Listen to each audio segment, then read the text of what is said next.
Hello, everyone, and welcome back to CTE Talk. Trisha and I are so excited to be here today, and we are joined with the lovely Mary Brooks, who is our first guest. So, Mary, would you like to say hello? Hello. So good to be here, girls. Thanks for having me. Absolutely. You're one of the first people that we thought of to have on because you're such a passionate speaker about CTE and how it affected you and your family. Well, one of the things that my mom and dad always told me is that I had a loud voice and to use it when it was necessary. That's so great. The way that I look at this is that you have to turn your anger and your sadness, depression, turmoil, trauma into something.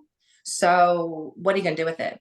Are you going to let it internally eat you alive? Because it will. Or do you vote? What is your way? Like, you understand. People find a lot of relief out of helping people through tragedy, right? Putting it to good use. So I look at this as like my outlet, my therapy. It's also a release of anger to vocally talk about it and to just, be very honest and brutal and say the ugly things that people are embarrassed to talk about. Mm-hmm. And that's what we need. We really need the honest truth, because people really need to understand what CTE actually is from the people who have gone through it themselves.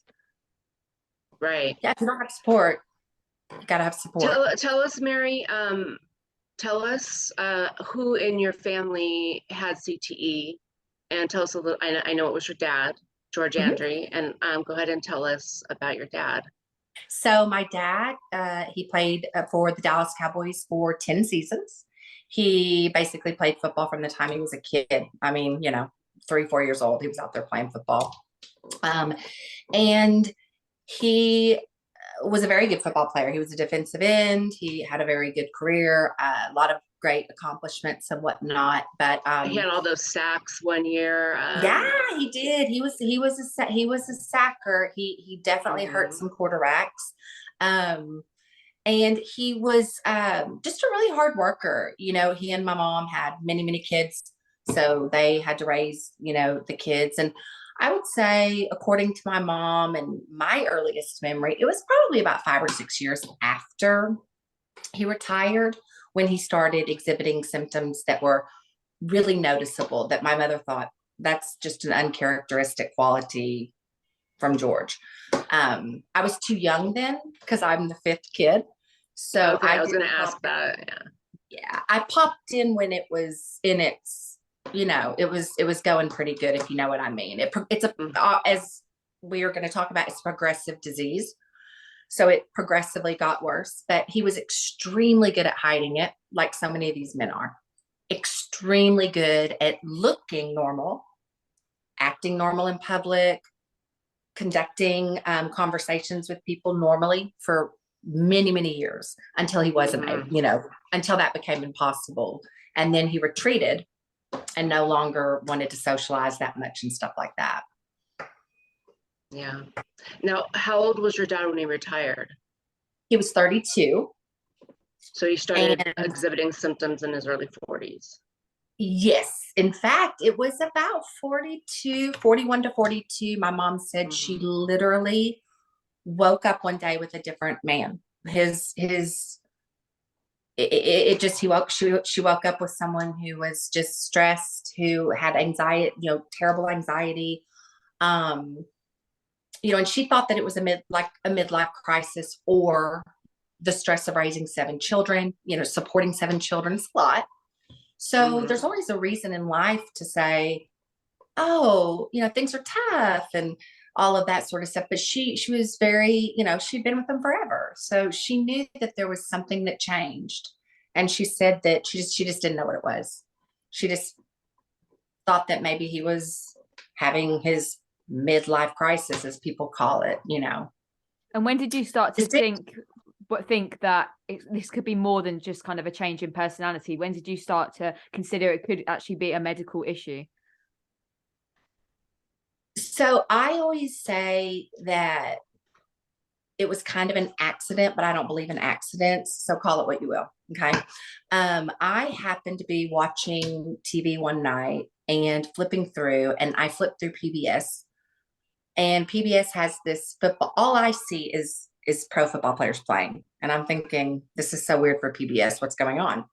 My first thought is, oh, they're showing old football plays. My dad's probably in this. Because when they show those 60s and 70s, my dad's usually in there.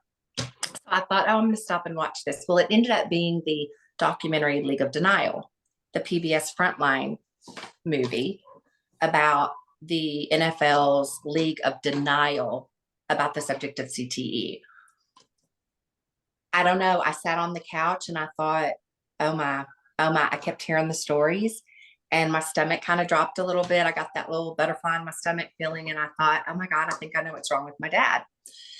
Everything just clicked. Everything clicked. It was the stories.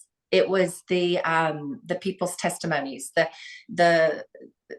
he displayed the majority of everything that was talked about in there, maybe not to the extreme of some players, thank God, because they're not with us anymore. But he displayed all of those qualities during that period of time. So I went to him and my mother and spoke to them about what I saw. And I've always been that one in the family that's the researcher. I'm the one that, I'm a little out there compared to the others. In that I like to really look outside the box and think big about things. So I dove into it pretty deep, as Trisha knows. I dove into it pretty deep and just started to immerse myself into it, understand it. He believed he believed he had it. He when he heard about it, he was kind of relieved that there was such a thing, because for him, it made him forgive himself, I think, for a lot of the stuff that he had a hard time with reconciling. Yeah. You don't want to believe that he was a highly religious person. You don't want to believe that you're, spiritually deficient or you're a bad man, right? You're not a good Catholic boy, he would say. But he was able to forgive himself for things because he understood, and we understood. It was an illness that he couldn't help. Mm-hmm. And we couldn't help. And this was oh, go ahead. So you go. Trisha. Oh no, yeah. I was going to say, this was about 2010 that you saw the documentary, Mary? No, it was 2013. It was 2013. Okay. Yeah.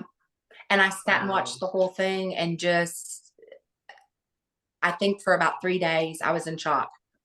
I thought, this is for real. And I felt like, now how do I convince everybody that I watched a documentary and I've figured out, the family secret or whatever, but luckily my family was receptive to it. Some of it, my dad for sure was. He's like, okay, I need to go see a neurologist and see what the hell's wrong with my head. So that was the beginning of our journey. Mm-hmm. And again, awareness. Go ahead, Georgia. I was going to say, and how did that, so you obviously watched the documentary, you spoke to your family about it and presented this kind of disease to your dad and see what his kind of thoughts were. But I thought, obviously, you mentioned earlier that CTE is an invisible disease. You can't necessarily see it from the outsider. Someone could look healthy but actually be really struggling. So I just wondered how finding that documentary, speaking to your family, and then starting to go to doctors and neurologists, how that was received, because your dad, like you said, he probably looked quite healthy from the outside, but really things were changing. We got extremely lucky. He lived in a small town at that time in the upper part of Michigan, and he just got this incredible neurologist. And this is back in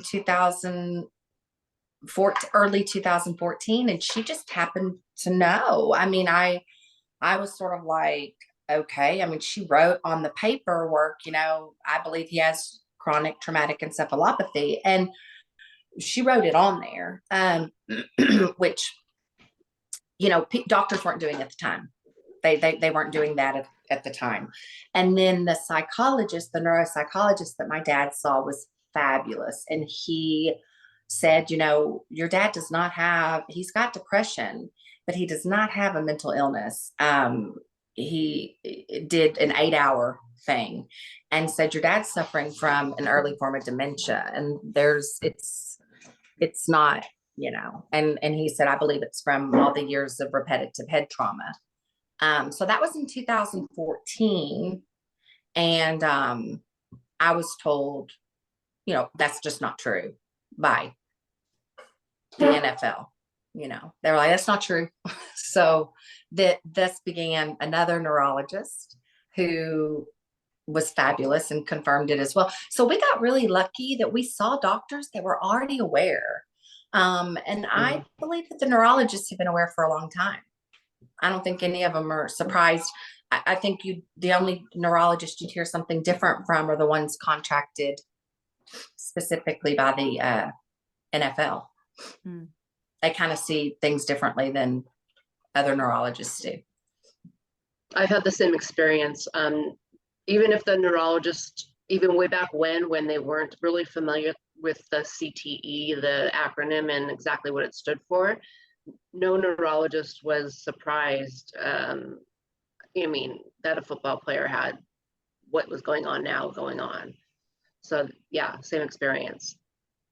Head trauma. And to go from that to where we are today, where you're doing this, you and Georgia are doing this, where Concussion Legacy Foundation is doing all of their work, where the National Institute of Health has finally recognized recognized this as a true illness caused by brain trauma. These are really exciting things that have happened right in the last decade.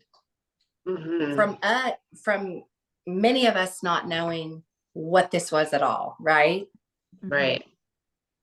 And it's all from, yeah, exactly, slow and steady. And it's all from individuals like yourself, Mary, kind of sharing their story and sharing the legacy of the people who kind of suffered with CTE, because it kind of causes like this snowball effect where it spikes everyone's ears and people are interested to learn more.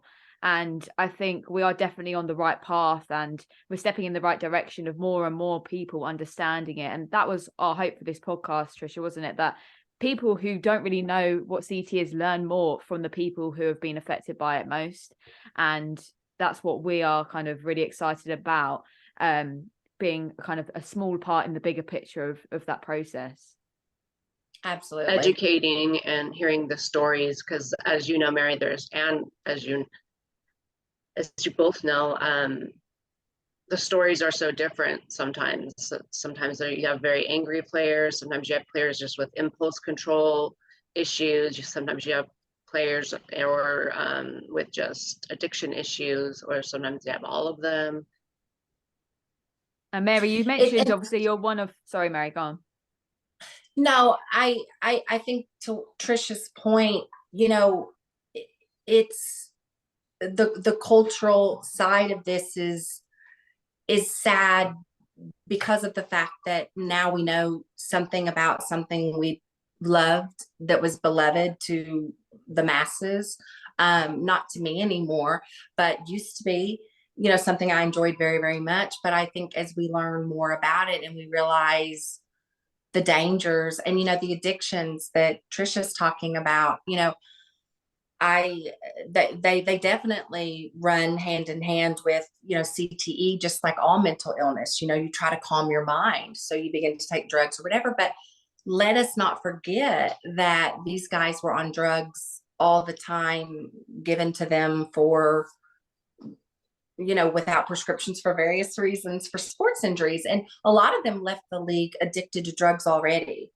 They left the league addicted to opioids, and they left the league addicted to other benzodiazepines. Thank you. Yeah. Things like that. Benzodrines, amphetamines and things like that, steroids. When you do that on top of everything else, it's a disaster is what it is. And unfortunately, many men aren't with us anymore because of a lot of those issues that I believe, in my opinion, all go together into a circle connected by the culture of the sport and the game. Right. And What were you going to ask, Georgia?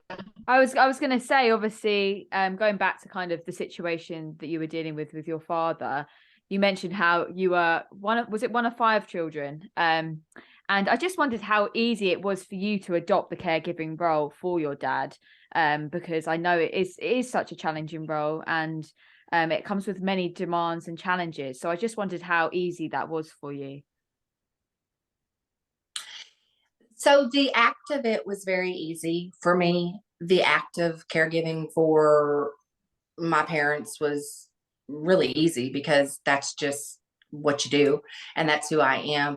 But over a period of time, I began to realize that I wasn't caregiving for a 78-year-old man. I was caregiving for a scared 10-year-old child. I think that might still be the saddest part of this for me personally. Like, I have emotional moments and then I have really funny moments where I'll laugh. And then I have these really sad moments. And the sad moments are when he was the most vulnerable and where we connected on a basis where it was like being a mother to a child. He knew he was fully dependent in certain ways of his life. And for a big, tough man who played football, who never showed weakness, played with broken bones on the football field, he was vulnerable. And he was very, Mary, I need you. And as a parent, I know that you don't, and Trisha, you can chime in on this as well.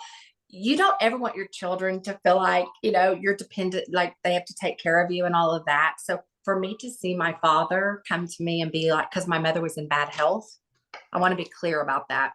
My mother was very much involved. She was in bad health herself and a very tiny woman who just couldn't physically do it. So I'll tell you what happened to me during that time. I gained about 60 pounds. I didn't sleep. I wasn't eating correctly. I was probably drinking too much, for anxiety, things like that. And finally, I just realized, no, you have to find a healthier way to internalize this because you have a job, you have a child. I feel like I failed in a lot of something had to give, but I wouldn't take it back.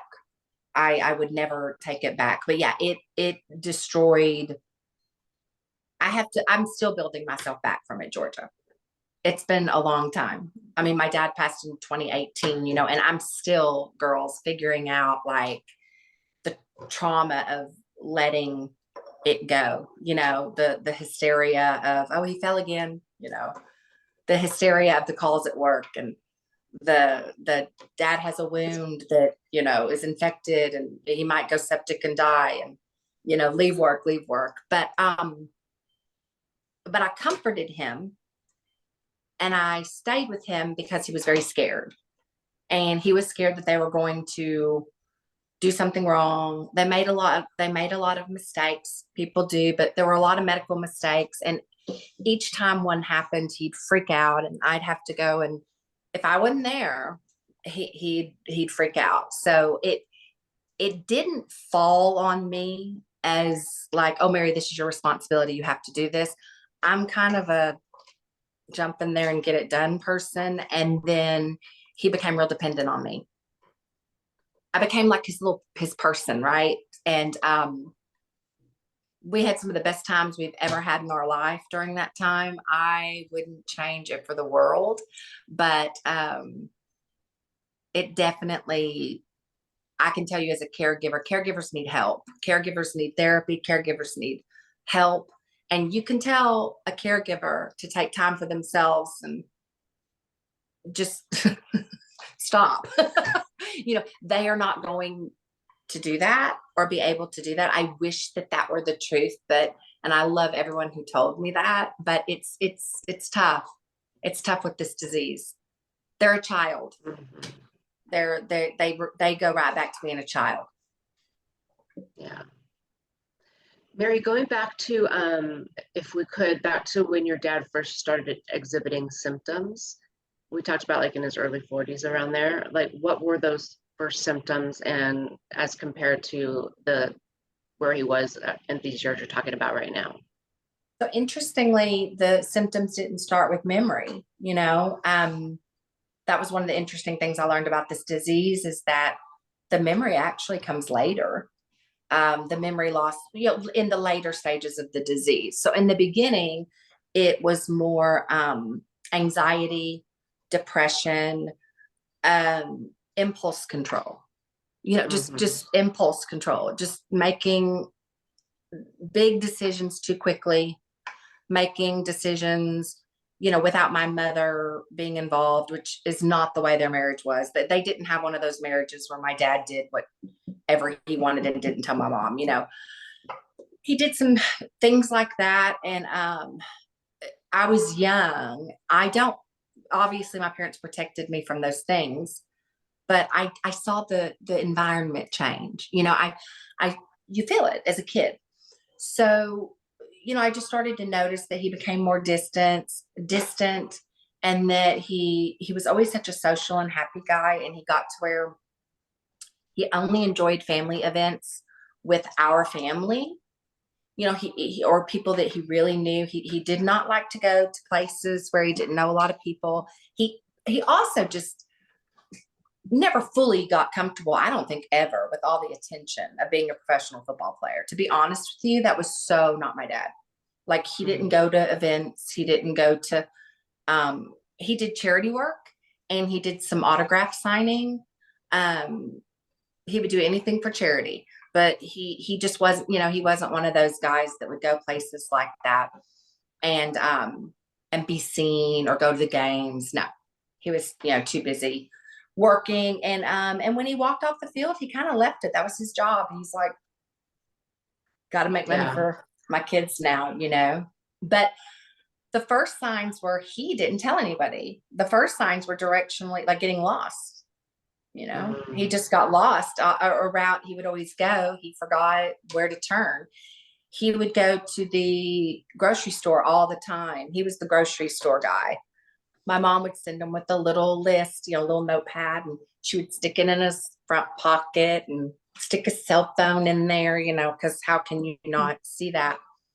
And he'd get into town, forget why he was in town, be kind of driving around going, what the heck was I supposed to get? And mom's going to kill me, that whole thing. And she'd be pissed off. He'd come home without anything and say, he didn't know what to say to her. He would just say, I'm so sorry. I'm so sorry. And she felt guilty later for getting mad. She's like, I just sent him out for groceries. Why can't he come home with 5 groceries? And it would become a big fight. And a lot of that started happening, him getting lost, fishing. He loved fishing. He had a boat. He bought a new boat sporadically. And my mom was really excited because she thought, oh, good, he'll go fishing. He went out one time and got lost, barely found his way home, and so never took the boat out again. Those kinds of things. Yeah. So Mainly. hard to And then the language stuff, the language where he would be thinking something, but what would come out of what he wanted to say didn't come out, the aphasia and all of that. And then I noticed it the most in the eyes. I noticed that there became a thing in his eyes that was vacant, a look. It's vacant. It's a glassy, vacant look where he's gone, even though he's there. And he was having the seizures, the complex partial seizures. So he was having about 12 of those an hour. Every hour he was having seizures in his brain. So the doctor said every time he had one of those partial seizures, it's like a little blackout. It's a mini blackout. So he was driving like that. He was grocery shopping like that. Then we got him on seizure medication, and that, that helped with that part. that calming one it little boy. down. Wow, I didn't know that. Yeah. I didn't even know that could 12 happen, actually. seizures. I didn't even know that you could have kind of a partial seizure and that many as well. And I mean, that must have been really difficult, especially if he wasn't communicating that he was really struggling kind of with that too. Yeah. He would always say, what the hell's wrong with my brain? And I would look at him and I would just laugh at that time because, you know, as we get older, I do it. I'm like, what is wrong with my brain? And I don't know, we joked around a lot and he would just say, what the hell's wrong with my brain? You know, and I'd be like, I don't know. And then he was like, no, really, what you know, what the hell's wrong with me? And I thought, well, there's something wrong with you. We need to find out. So then he started to come clean about everything. He started to talk to me about everything. And then I had all of the psychiatric records. Well, he made me the medical power of attorney for him just because he needed someone to be able to speak for him in an emergency medical situation. And my mother didn't know what her health was going to be like. So I told my dad, I said, I'll do it. And he was like, okay. And so then I had to start monitoring the medications. And, you know, it got to where 15, 20 medications. I mean, I was just sort of like, well, are they working? I mean, I don't even know, you know, I think, I've heard of people trying just about everything. And I do believe that some people get real lucky and they get on a medication cocktail that works good for a while. Most of my friends say, seems like it's level. And then like everything else, it quits working. They have to be reevaluated.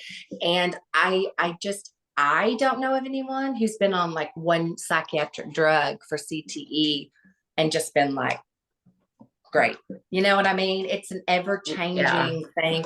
So hard to balance. I've got friends who they're in the doctor every month with their husbands trying to medicate them so they can live without fear, you know? And this is a complicated thing. This to me is just it's so much more complex. I'm fascinated by it. I'm fascinated by the brain. I think it's just absolutely fascinating. But the complexity of it, there's so much more to learn, you know? Yeah. And they are learning so much. I know. It's just great. Everything coming out of the Concussion Legacy Foundation every year and just new research papers, and it's amazing how far they've come. That organization, Concussion Legacy Foundation. I'll tell you, I'm gonna shout out to CLF because the help that they gave me, along with you ladies, Trisha, meeting people who were going through the same thing and then tapping into people who, I mean, they care, you know, it's a business, but they care. And I have never felt more, number one, cared about, respected. The way they handled my father's, you know, brain donation when we did it was it was so beautiful the way that they handle it from a family perspective. And I'm just so grateful to them. And my family was so grateful to them. And I know a lot of my friends have been grateful to them because in that moment where you got to make those decisions, right? You think, oh, okay, I know what I'm going to do. I got it. You know, I had talked to Lisa McHale about when Dad died, and we had talked in Chicago, but when it really happened, you know, and I'm there and my dad passed away at home, you know, there with me, with all of us. I was like, okay, well, now we've got to, you know, my mom was like, we need to call Lisa. One call to Lisa, it was done. And Boston University was so incredible. Like, so I wanted to shout out to them because I think what they're doing is the best research and the most cutting edge, you know, resources out there for just families that need therapy, that need education. You know, they're working towards keeping our children safe. and they have hotlines for you. You know, they'll help get therapy for your children and you. They're amazing. They're amazing. You know, Yeah, they are just absolutely amazing. They are so great, and there's just such inspirational people. And I think what's so great about them, they are kind of the ears that everyone needs. They just sit and listen to you, and there's no judgment. They completely understand what you're going through, and with all the resources that they've worked so hard to create, that they can help support individuals who are going through it, whether it's the person suffering or the family members around. So yeah, I think they're great, and they're definitely someone that we'll probably speak a lot about. And Trisha and I will leave the links to the website, because not only do they kind of have so many resources, but there's so much information about what CTE is on there, and kind of the symptoms, the signs to look out for. So it's just some extra information that we can all learn a lot from. They cover it all. You know what I mean? They cover it all. And I love that they are not, they cover it from a whole worldwide health perspective. Okay. Mm-hmm. You know, my story is NFL football, American football. That's my story of this experience. Someone else's story could be boxing. Someone else's story could be rugby. You know, I was mortified because our soccer facility that we got here in or as Georgia would say, our football facility in Austin, Texas, beautiful. But we have a rugby team. What? So I heard that Austin's getting a rugby team, and I mean, I just went like, wah, wah, wah, you know. I don't know. It disappointed me so much. I thought, are we really still doing this? But we are still doing this. And as much that's as, why education is so key. It really is. It kind of disheartened me that we're moving in that direction.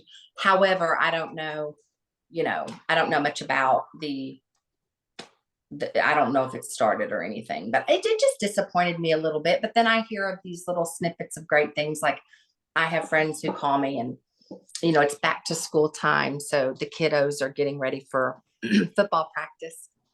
And so many of my friends, their kids don't play football because of me, and not because I told them not to, because of my experience. They were like, Mary, before I met you, I knew nothing. My kid's not playing football. I would be a liar if I said that I didn't get happy inside when I hear that. Not because I don't want anybody to play football. It's just because there's so many incredible sports out there that are just more appropriate for children of a certain age. When you get to be an adult, I'm like, do what you want to do, but we've got to protect our children. And living in Texas, where football is bigger than, church on Sunday. I mean, it's really more important than even church on Sunday for people here in the South. We got to change that. We got to get the kids to just not play until their brains are better developed. And that's my biggest thing, is trying to, I tell my friends, they ask me questions because I talked about it. So then they started to ask, and then I would tell them, and I would never judge. And I would say, I understand. And I think the teamwork is wonderful. And I think the camaraderie is wonderful. I also think if he played basketball, he would have an incredible camaraderie and brotherhood there. I think if he played soccer, he would have it there. I think if he played baseball, he would have it there. I think that I think the conversation needs to happen, not an argument or a debate. We don't need to debate this. We need to talk about it from the perspective of reality. What is it worth to you? Developing your child's brain in a healthy way, or them missing, 4, 5, 6 years of Pop Warner football. I mean, I don't know if it should be a parental choice anymore. I don't know if that's maybe good. I don't know anymore. I think We it's do so know- hard, isn't it? Yeah. Especially Yeah. because, like, for example, in the UK, I know you guys, the NFL is basically in your blood. I mean, it's so big over there, where, I mean, football and rugby or soccer over here is more prevalent. And I think I know you mentioned about the rugby team starting near you, but actually over here in the UK, there's more and more rugby players speaking out about CTE, because we currently have one of our ex-England rugby players diagnosed with suspected CTE. So there's been a lot more conversation on it. But kind of that whole protecting the younger generations is still kind of a hit and miss zone. And I think that's, again, to mention the CLF, that's why they are so great, because they are trying to stop tackle football under the age of 14, aren't they? But like you said, it's all about sparking the conversation, and sport's never going to stop, because as we know, sport has so many benefits, teamwork, Absolutely. physical benefits for our mental health, but it's about sharing your experiences and kind of sparking that conversation about what can happen if we don't practice safe sport. And I think that's really what is important.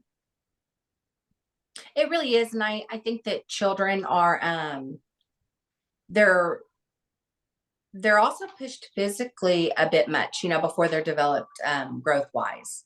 I see, the level of sports intensity has gotten better at a younger age, or bigger at a younger age. I think that's another little bit of a problem I have when children are developing and growing. I think activity is so important too, but like, how far do we go with these kiddos? I just feel like we're supposed to tell what we can tell, and if it changes and helps one person, it was worth it. So it is a chain reaction. And the more you start to have the conversation, the more people start to tell you in private, oh my gosh, Mary, I have a friend who's getting a divorce because her husband, I have a friend whose husband played rugby in France, and they're not married anymore. It was a bad deal. It was a bad deal. He's got suspected CTE as well. So people are going through it. And if you open up that door and you just open your heart to the conversation, one of the things I was going to say, because I listened to your first episode, which was great. And when I heard Trisha say, I smiled so big, because I heard Trisha say she just likes to go up to people and she likes to talk to people one-on-one. And the first time I met Trisha was in Chicago. A group of us women got together, and I will never forget how special it was, because everybody was so sweet and nice. But I was sitting there with another girl, and Trisha, it was later in the evening, and she just came up to me and sat down right beside me, and she was just like, so Mary, tell me about you, tell me about, your dad. And she kind of put her arm around me, and not in a creepy way, Trisha. And I literally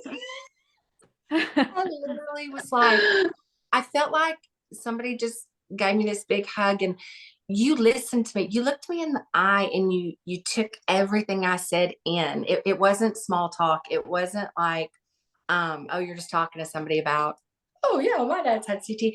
It was really special. And there, I remember thinking, God, she's a really special woman who, listen, like, you just really took, I felt that feeling with you. And I think that's just your soul and your spirit.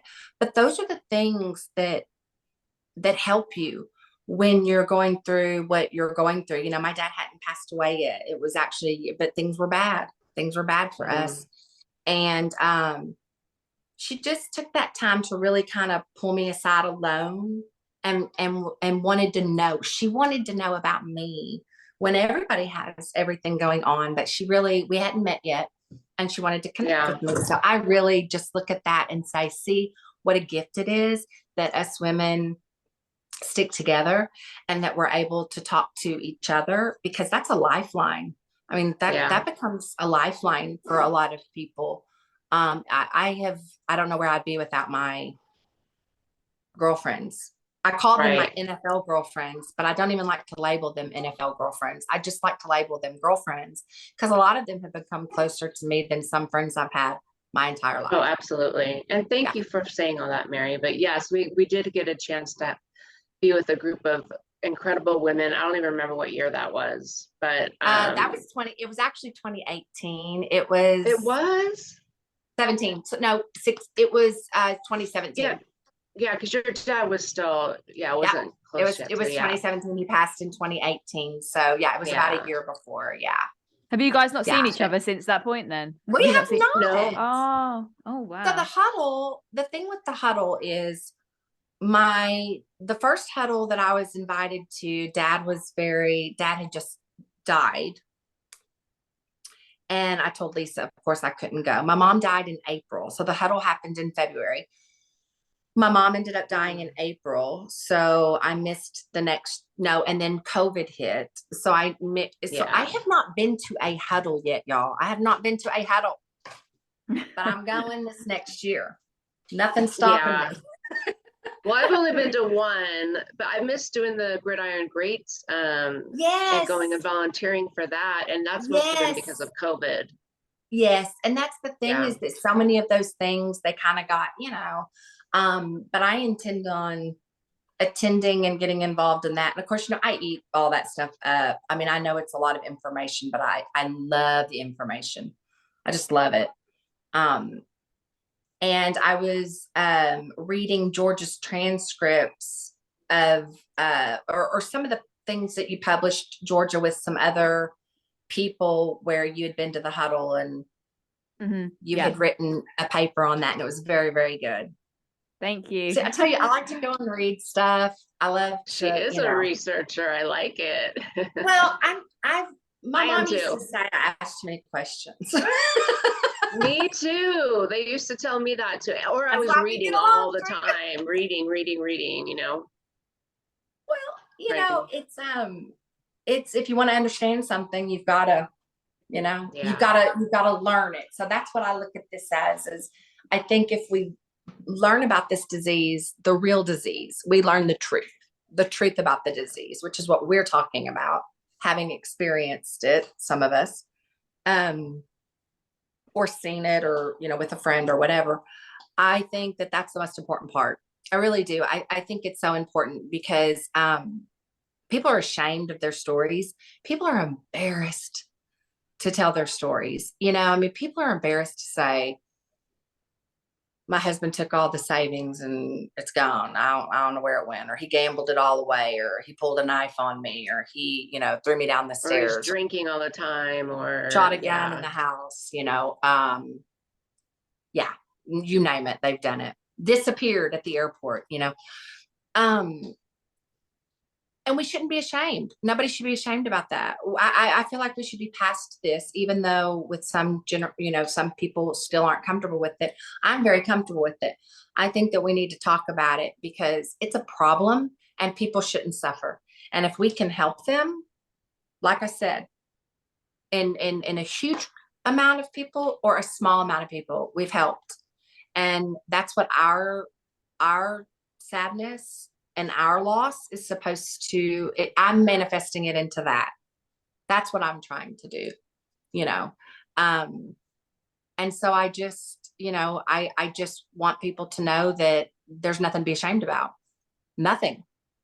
And I told my dad, I said, we have to talk about everything, we have to talk about, if we're going to do this, we've got to, you're a private dude. Are you sure? And he's like, I'm not ashamed of anything. It's, if it helps one of my brothers, then it's worth it. I said, okay. And that was about donating his brain. Yeah, it was. He struggled with that in the beginning. I don't know if you heard me talk about that, Tricia, when we were in Chicago. He struggled a little bit because of religious reasons. He was a very devout Catholic, and he didn't know about the brain donation at first because he thought religious wise that might be a conflict for him. But in the very end, when I knew it was getting to be time and I really needed him to give me that, I'm not going to say whether I would have done it anyway if I wouldn't have gotten it, but probably. But anyway, I was medical power of attorney, and no, I felt it was important. I felt it was important. And he said that, Mary, it's a decision I want you to make, because he didn't want the responsibility. And we all wanted to know. And so we did it, thankfully. And I knew he had CTE. I knew it was going to be pretty bad. I actually did not think it would be as bad as it was. I am pretty real, and I expected it to be significant, but I did not expect it to be as bad as when Dr. Huber called us and told us the pathology. I was like, how was he functioning as well as he was? Yeah. It was bad. It was bad, you know, and that made me, how did that make me feel? That messed me up for a few days. I don't know if it was sadness. Yeah, it was more sadness that he had to work so hard to overcompensate for that. Like, I know that he had to be so mentally working 24/7 to be as functioning as he was with that level of CTE, because it was stage 4 of 4. Which that makes sense because your dad was what, 78 when he passed? Uh-huh. And started having symptoms in his early 40s. So that, you know, that's a lot of years for it to develop all those stages. It is. It is. And I think had he lived longer, we started to see some muscular and skeletal issues coming up, not orthopedic, orthopedically, that's a whole nother podcast. But yeah, the brain, it was just so bizarre how at the end it became the cell phone would sit there and, he'd quit calling, or he would dial my number, but he wouldn't remember how to finish it. So I'd be like, Dad, why didn't you call me? And I'd go over to the house and I could see where he had on his iPad tried to pull me up like 4 or 5 times and didn't realize why it wasn't going through and things like that. And so at the end, it got to where he didn't remember where we were going. He'd say, oh, I remember this place. When we'd go to his doctor visit, he'd go, I remember this guy. He's a nice man. I'm like, he's a nice man. He's a nice man, I just tried to make as much fun as I possibly could for him at the end. We just tried to make it fun. We were like, eat what you want. He was diabetic. I said, we're going to eat whatever we want. I mean, that's part of how I gained all my weight. I just said, your diabetes isn't going to get you. So let's go. And I know don't do that, kids. That's not good. But no one is recommending that for your family. But he was 78. And I was like, we're going to break some rules here. I bet that was fun. We tried to make it enjoyable because the time he had left, the quality of it sucked. And so we were like, you know what, let's blow it out where we can. And he went out on his terms. He was peaceful with it. It was very peaceful for us as well. It really was. It was very peaceful. And I wish I had him here, but he's with me all the time. But I know he's proud because he really did believe in this, and he really did believe in the mission of education, and he believed in telling the truth. And he was very proud of, I think, the fact that he did that. He contributed that to society. I'm proud of him. Yeah, I'm damn proud of him. He knew you were advocating. I mean, back then he was aware of that, correct? Oh yeah. Yeah. He a big CTE advocate. Yes. Yeah, he and I had to fight the NFL as that's another conversation too. But yeah, no, they were things that I let's just say I was more than proud to do that. When you treat people, human beings, in an inhumane way, and when you don't extend a hand to someone in their time of need, it's cruel, and it's undeniably it's just not acceptable. And it was very easy for me to fight those battles for him because just don't mess with innocent lives. You just don't treat people like that. So that part was tough, and my anger was not good, but and I don't know if my anger will ever be good from all that. I'm still harboring a lot of anger from having to fight for what was right for my dad and for others. But at least I shook him up. I gave him a little shaking.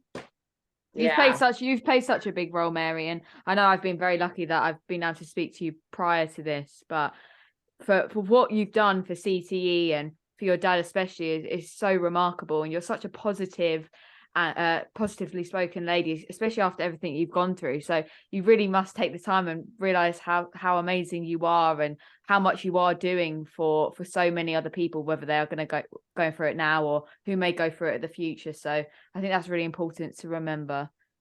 Well, thank you. That is so kind. I tell you, I feel like it's something so important to me. It really is. It's a fire that does burn deep in me. I think it was part of why I was put here. You know, nothing happens by accident. And this journey of CTE, no matter how painful it was, I had told you this before, Georgia, but I think it's important for people to hear this, that the more you can learn about CTE and if you're interested in it, you know, the resources, reach out, you know, ask questions, learn about it. The more that you learn about CTE, the better you can also help to take care of your loved one or your friend who needs support because their loved one has CTE.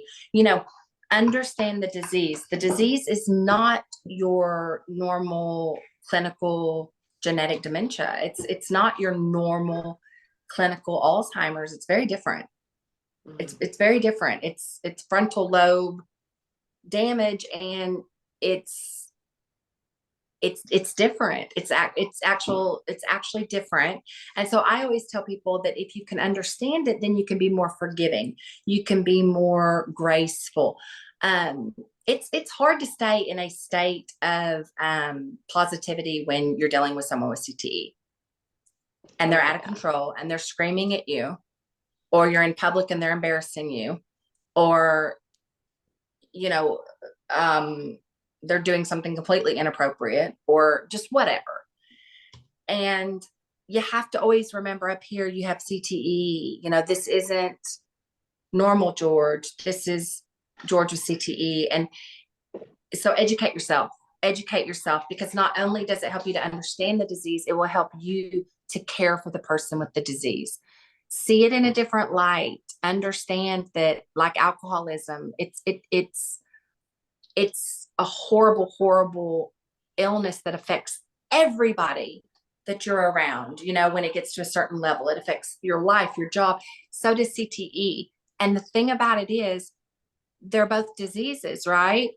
But we've got to get the understanding and awareness out there just as much as we do about all the other mental illnesses and injuries and things like that. You know, and this is what y'all are. And a lot of people don't understand also that CTE can start in your 20s or your teens. Absolutely. Yeah, you can have pretty bad CTE, as we saw in Aaron Hernandez, who was in his early 20s. So yeah, it starts early.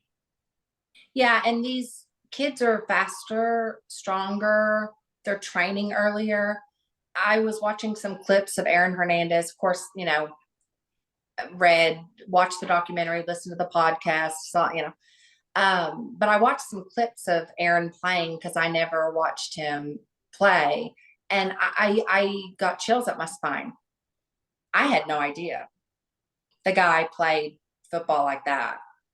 I mean, just powerful guy.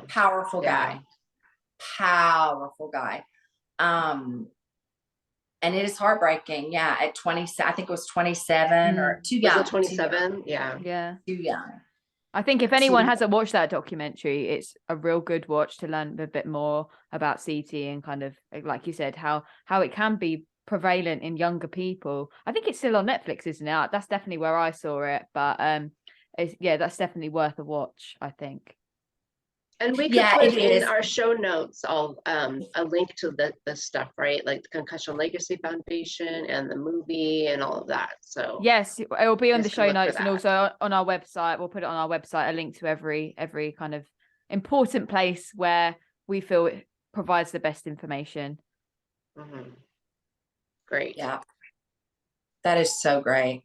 Well, I think what you girls are doing is incredible. And I love the two of you together. You're great. You're a great match together. Thank And you. And you sound so good on podcasts. When I was hearing your voices yesterday in my car, I was like, they sound really, really good. Oh my gosh, thank you. You do. You sound really, really good. But also I love the mission, and I love that this has spread into the UK. I love this whole thing. You know, I feel like this is like just a really big hug. Every time I hear about it becoming more and more well known, it just warms my heart, because again, we were talking about nothing happens as quick as you want it to. But, you know, like my parents used to say, slow and steady wins the race. So progress one day at a time, you know, having the resources to get people help immediately when they need it, like immediate help, which thankful for that. And having the conversation with people, you know, the minute they bring it up. You know, if you put yourself out there, people start asking you questions. Like if you're like me and you start, you know, talking and sharing stories and just being like, I don't care, I'll tell you what do you want to know? You know, then eventually people start to go, hey, this happened to me, or this is what's going on with my neighbor. You know, where should they go? Do you know of any place? And it's like, yes, I do. And I just think, okay, you know, it's worth it. And again, no one's alone. There's lots of groups, Yes. lots of support groups, lots of Facebook support groups, lots of, you know, nonprofits, lots of everything. CLF, of course, being, you know, my biggest one, that I refer everyone to, but there's several, also small groups, you know, Facebook groups to get involved with, that Trisha knows a lot about, and people can go on there and they can talk safely and anonymously to other people living these experiences. And I've never seen anyone abuse that, you know, anonymity. Have you? I mean, no. Everybody has just really been incredible as far as respecting anonymity, but yet needing a safe place to talk. And everybody wants to talk. Everybody wants to release it. They do. You just have to make them feel like they're in a safe place. Yeah, So that's our goal here. Yeah, I think it's great that you guys have somewhere to go to, that, because I mean, for example, for me, even though I understand CTE and I've spoken to so many people, including you guys, about your stories, I mean, I'm never going to understand it truly unless I have someone who is going through the same thing. So I think it's really important that you have them resources and that kind of one-to-one experience of speaking to people that have really understand what you're saying, like the experience that you guys when you met in 2018 or whatever it was. And I think that's really important for people to realize that you're not alone in this, and actually it's more common than you think. And like you said, Mary, once you kind of open up and really share your story, that those people become attracted to you and start asking the questions. And I think that's it, as hard as it is, that there is also that lovely side to it where it's such a safe community and people just want to be there for each other.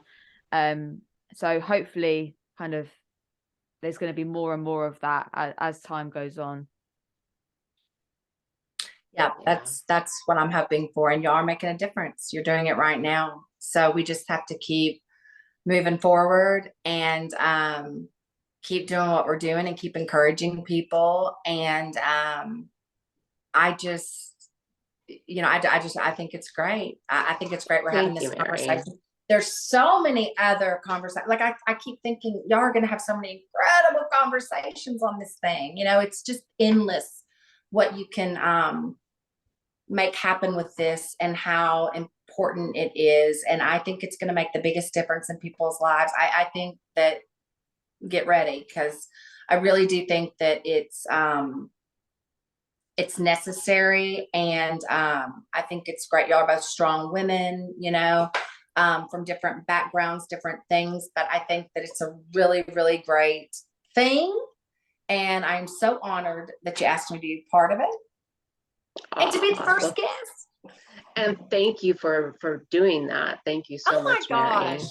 I love you girls. I would do anything for any of you girls. And I will always do anything for the cause of awareness for CTE. That's something that will just always be my passion. And it's something that is always an honor, you know, for me to share. Mm-hmm. People did that for me. And that's why I am sitting here today, is because people gave me hope when I didn't have hope. So yeah, that's what we're here for.